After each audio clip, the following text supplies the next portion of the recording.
Welcome back to the show. We're joined now by Congressman Lloyd Doggett, here to talk mainly about the fight over Zika funding in Congress right now. Thanks so much for being with us. And so good to join you. Yeah, good to have you back in the district. And let's just jump right into this. The Centers for Disease Control and Prevention reporting the number of pregnant women with Zika virus in the U.S. has more than tripled. That's right. And concerning statistics, I'm sure. It's very troubling. I met with the director a couple of times this week of the Center for Disease Control. And yes, we believe that there may be almost 300 American women who are pregnant and are infected with the Zika virus. And it's a terrifying virus because what it can do is actually eat away at the brain of a fetus so that that baby is born with a deformed head and a shrunken brain requiring lifetime treatment.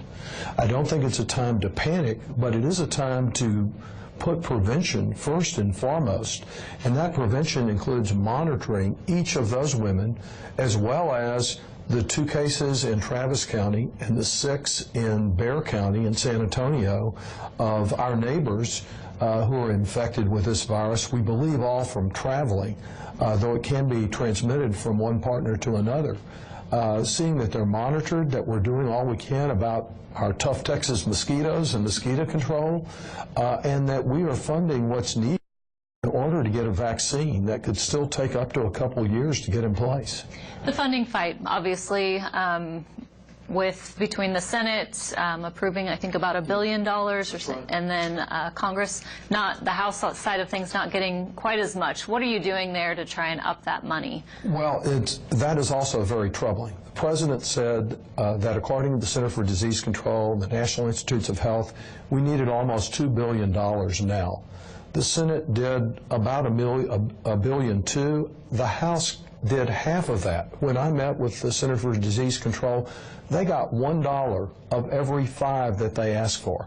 And so what they're doing is raiding other funds, disaster preparedness for the state of Texas, the fight that is still ongoing on Ebola, the big crisis of last year. They do not have the funds they need. Dr. Frieden told me that they would not be able to get their job done in protecting our citizens if they did not get that funding request granted. So I think we need more of our neighbors calling and asking their representatives why they're not supporting this, and hopefully we can eventually get near the Senate level, a level, unfortunately, that both our senators voted against. What do you do, I mean, in terms of, just reaching across the aisle and trying to get people on board and just trying to, talk about just the severity of this? Well, the last meeting that I had included some of our area Republicans and was a bipartisan meeting with Dr. Frieden. I think they continue to need to talk about this. And I was asking, and basically, people are accustomed to hearing, well, the Democrats want more money, the Republicans want less. What difference does this make? And I thought his comments as an expert in the area, along with the National Institutes of Health, were very moving.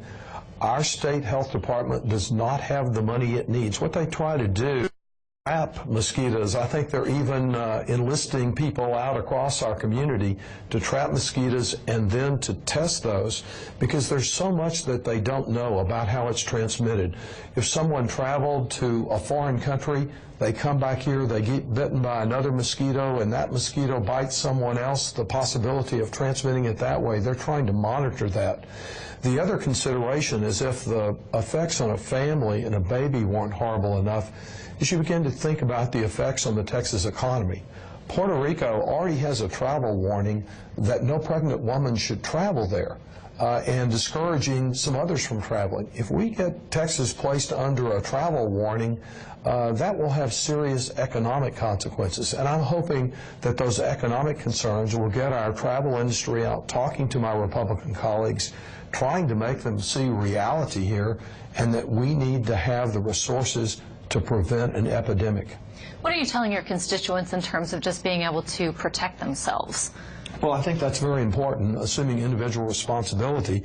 It's difficult, but using mosquito spray, I was out in my backyard shaking off all the water from this week in the cover of our sand pile for my grandchildren, and doing things that reduce the chance of mosquitoes breeding near your your home and your business, and trying to protect yourself. And if there are effects, one of the other troubling things about this virus is that sometimes people get it and they don't know they have it, and can lead to the infection of others. So I'm telling them it's not time to panic, but do encourage our elected officials at all levels to recognize this is a very serious public health problem. It could cause great harm to our economy and to many families. And let's find a way to work together to provide the resources, to get the intelligence, to solve this.